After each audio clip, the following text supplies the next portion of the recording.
E aí, gente, tudo bem? Rafaelão aqui mais uma vez, IGTV. Queria mostrar aqui para vocês em primeira mão, Bioquímica para Iniciantes, meu primeiro e-book de bioquímica, né?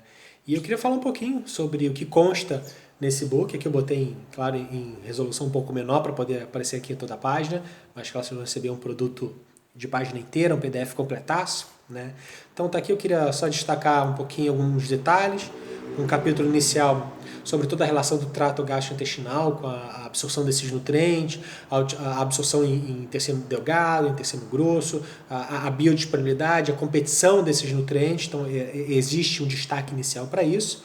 Né? Então, ali com bastante imagens, vocês podem mostrar ali a questão da obesidade, a questão da perda de peso, a questão aqui da respiração celular, então todo esse início mais macrocelular, né, a relação da obesidade com a perda de peso e a bioquímica propriamente dita.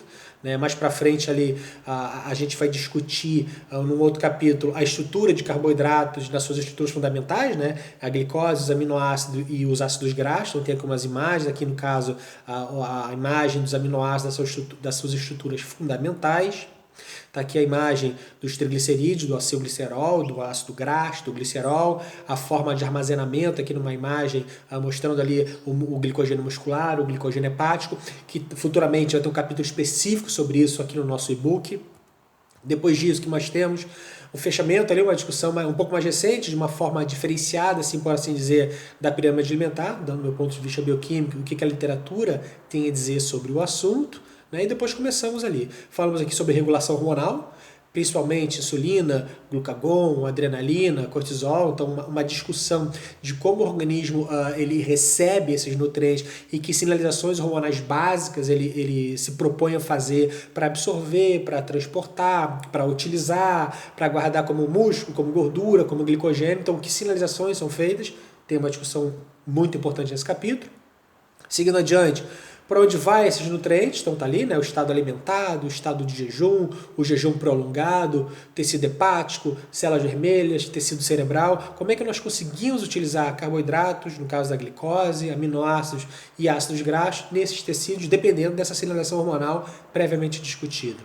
Mais para frente ali agora entramos em uma questão de jejum prolongado. Essa é uma imagem muito importante sobre jejum prolongado e um ambiente descompensado no diabetes, uma analogia aí que o Leninger fala com relação ao diabético do tipo 1, né? Então eu mostro aqui para vocês de uma forma bem descomplicada e mais didática.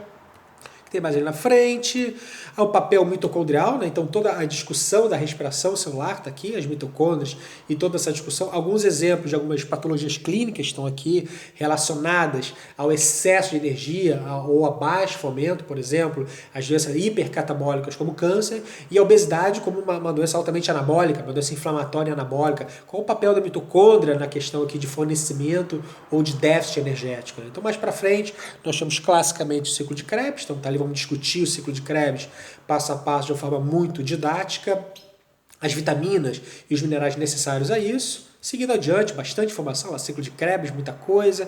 Entramos agora na fosforilação oxidativa, vamos ver complexo 1, 2, 3, 4, coenzima Q10, né, toda a discussão aqui. Então, seguindo adiante com imagens, sempre com bastante imagens para facilitar a nossa discussão.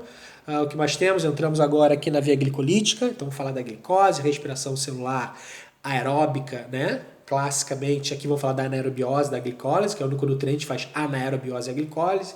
Então a gente vai mostrar ela aqui. O que mais eu tenho aqui? Toda a via glicolítica, seguindo adiante.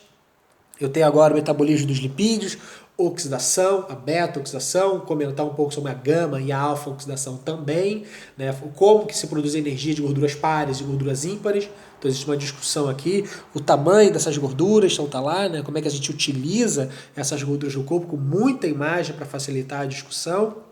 O que mais temos? Seguindo adiante, entramos agora nos corpos cetônicos e toda essa discussão aí de jejum intermitente, dieta cetogênica. Então existe uma explicação sobre o beta-hidroxibutirato, sobre o acetato, o acetona, os corpos cetônicos, como é que o corpo encara e produz de forma fisiológica ou patológica estes corpos cetônicos. A função desses corpos cetônicos e, claro, da glicose, dos aminoácidos durante o jejum prolongado, está aqui mostrado. Mais à frente entramos no capítulo específico de modulação hormonal e insulina, glucagon, adrenalina, cortisol, um capítulo específico sobre o assunto. que mais temos ali? Bastante coisa importante. Digestão de macronutrientes. Vamos fazer uma discussão um pouco macrocelular também, não apenas lá dentro da célula, mas antes dessa glicose, desse aminoácido, desse lipídio chegar à célula, né? Como é que ele chega até lá, né? Como é que esse amido se transforma em glicose, essa proteína, aminoácido, esse lipídio, ácido graxo. Então a parte da digestão também é discutida nesse livro de bioquímica para iniciantes. Aqui como exemplo a digestão dos carboidratos. Mais para frente ali a sua degradação e, consequentemente, a formação do glicogênio hepático muscular, que tem funções diferentes. A gente discute isso aqui também no livro.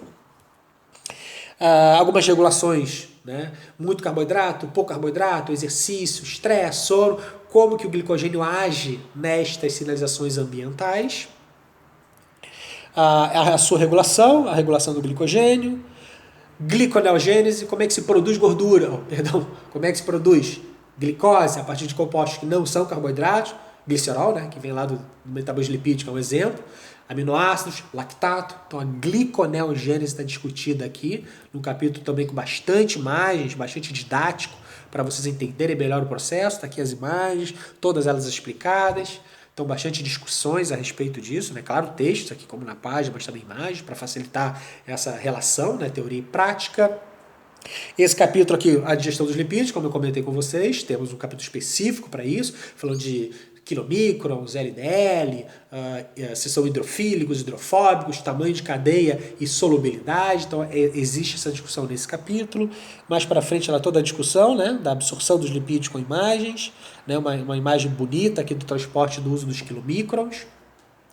Mais para frente o destino agora dessas gorduras, dependendo do momento fisiológico, né? Multiplicação de membrana, tecido adiposo, enfim. Então, dependendo de onde que vai essa gordura, como é que ela é canalizada para produção de energia ou para produção de tecido adiposo branco, né?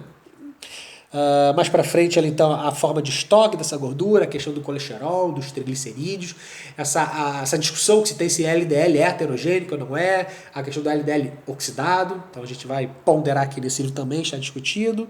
Agora, a digestão das proteínas, como eu comentei com vocês, os 3 macronutrientes, está aqui, a digestão das proteínas, então toda a especificidade dessa transaminação, né? O envio das proteínas ali da amônia, da ureia, como é que a gente faz isso, então está lá, disponível.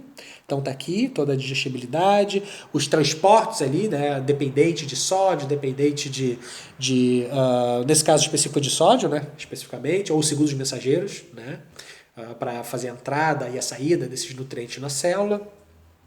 O ciclo da ureia, por que precisamos, a toxicidade da amônia, a potencial toxicidade da ureia em excesso, então discutir por que a gente precisa desse ciclo que é hepático, já vou deixar aqui de dica para a gente lembrar, né? Muitas imagens para discutir, tá aqui o ciclo da ureia, imagens, didática, tudo bem descrito aqui, e por fim, algumas considerações finais, referências, e é isso aí. É um livro completaço, tá aqui, ó, quantidade de imagens e informações disponíveis para vocês. Eu fiz com muito carinho, me dediquei muito à montagem desse livro, disponibilizo para vocês ali, tá no link, no meu perfil, ali tá o link do livro, tá no meu perfil do Instagram. Então eu gostaria de contribuir um pouco à bioquímica e trocar informações, compartilhar conhecimento para gerar e para ganhar conhecimentos, né? Então muito obrigado aí pela confiança no meu trabalho, espero que vocês gostem muito, porque eu tive muito prazer em fazer essa montagem. Um abraço a todos, sucesso sempre e tchau, tchau.